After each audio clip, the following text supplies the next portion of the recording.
Welcome back to The Explainer.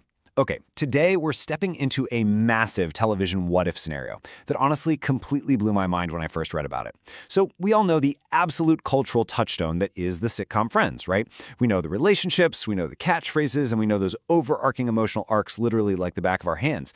But what if I told you that one single small creative decision in the very early days of the show could have entirely changed the series we all know today?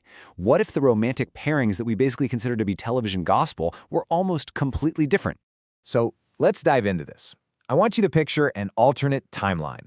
Imagine the show way before Ross and Rachel became the emotional center of the universe. Picture it before Monica and Chandler ever hooked up in London and turned into one of TV's most beloved couples. In this alternate reality, kind of floating right there in the background, there was an entirely different type of chemistry being mapped out. What if Monica and Joey were never meant to just be roommates across the hall? What if they were actually the show's original central couple? To even wrap our heads around this original couple idea, we really have to travel back to the early creative stages of the show. This was a time when the characters and their chemistry were still highly malleable. Just look at the baseline character designs the creators were working with from day one. On one side, you've got Monica. She's intense, she's highly competitive, and she's deeply organized. Basically the ultimate perfectionist. And then on the other side, you've got Joey. He's charming, totally easygoing, and let's face it, slightly clueless as he tries to make it as an actor in the big city. In the world of classic sitcom writing, these two are complete polar opposites. And as we all know, sitcoms absolutely thrive on using these exact opposite traits to build romantic tension.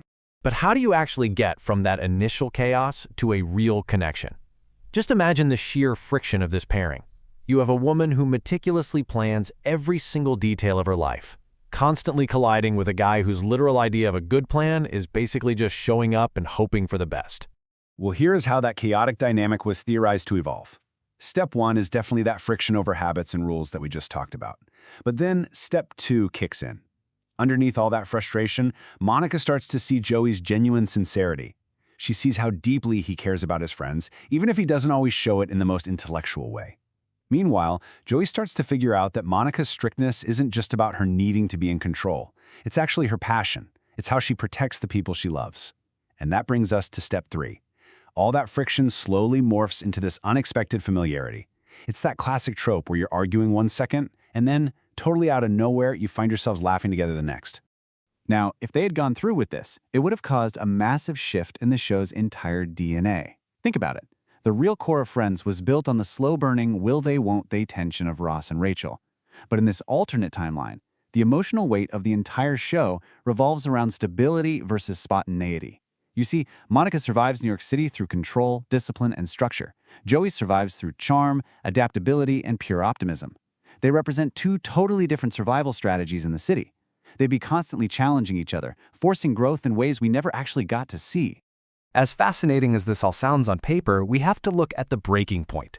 Why didn't they actually do it? Well, it turns out this relationship kind of breaks the show's long-term storytelling. And the reason comes down to one crucial word: instability. Sure, the theory was fun, and honestly, the chemistry at those early table reads was probably incredible. But the mathematical reality of sustaining this narrative structure over the long haul, it was deeply flawed. Let's look at Joey's core design for a second. Joey was fundamentally written as someone who just does not naturally fit into structured emotional commitments.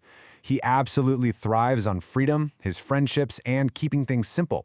If the writers had forced a serious, committed relationship with Monica onto him super early in the series, it would have pushed Joey into an emotional territory the show simply never intended for him. It would have essentially betrayed who he was built to be.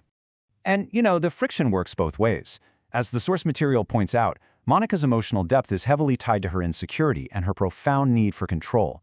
Putting her in a serious relationship with a chaotic force like Joey would relentlessly test her fundamental need for order. Every unpredictable moment in Joey's life would feel like a massive disruption to Monica's carefully built world. Over time, that doesn't really build a comforting, swoon-worthy romance, it just builds chronic narrative instability. It would have been exhausting. Because of this deep-seated instability, the creators realized they had to make a pivot. They needed a course correction. They started moving away from these experimental pairings, letting the characters naturally develop, and eventually they found a much healthier balance. And that, of course, brings us to Chandler. The pairing of Monica and Chandler changed the game completely. Why? Because they worked not just through contrast, but through genuine emotional compatibility that was hiding right beneath their humor. They intrinsically understood each other's deepest insecurities. They grew together in these much quieter, far more grounded ways. This relationship wasn't just a setup for quick jokes. It created a lasting, stable, emotional payoff that actually sustained the show for seasons. And this highlights something really critical about television writing: the ripple effect. One single relationship choice reshapes the emotional DNA of the entire ensemble. It really is a massive butterfly effect. Let's trace it out.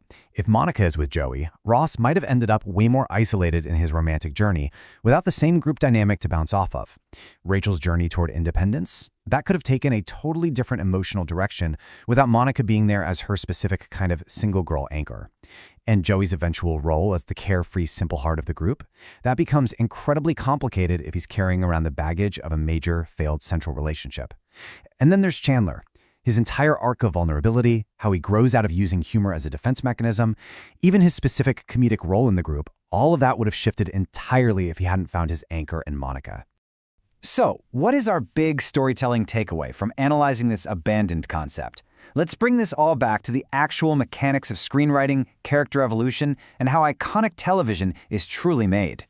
It boils down to this: characters are not fixed at birth. They evolve. They grow through the grueling writing process, through the actors' live performances, and through discovering a chemistry that only reveals itself over time. Friends didn't become a cultural juggernaut because every single idea was absolutely perfect on day one. No way. It became iconic because the creators were willing to refine their ideas, test them, and ultimately choose long-term emotional truth over fun but ultimately flawed experiments. I want to leave you with this really powerful summary thought from the source text. The stories we love are not inevitable. They are choices. I love that. When we take a step back and imagine Monica and Joey together, we're basically stepping into a creative space where everything is still up in the air. It reminds us that the cultural history we just take for granted today was shaped quietly, behind the scenes, by small but absolutely massive decisions. Which brings us to our final question for today's explainer. What other iconic shows almost took a completely different path? Sometimes the most fascinating version of a story is the one that almost happened, right? If you enjoyed exploring this alternate TV reality with us, make sure to like this explainer and hit subscribe. Because trust me, there are countless hidden what-if stories waiting just beneath the surface of the media you think you already know. Thanks for learning with me today, and I'll catch you in the next explainer.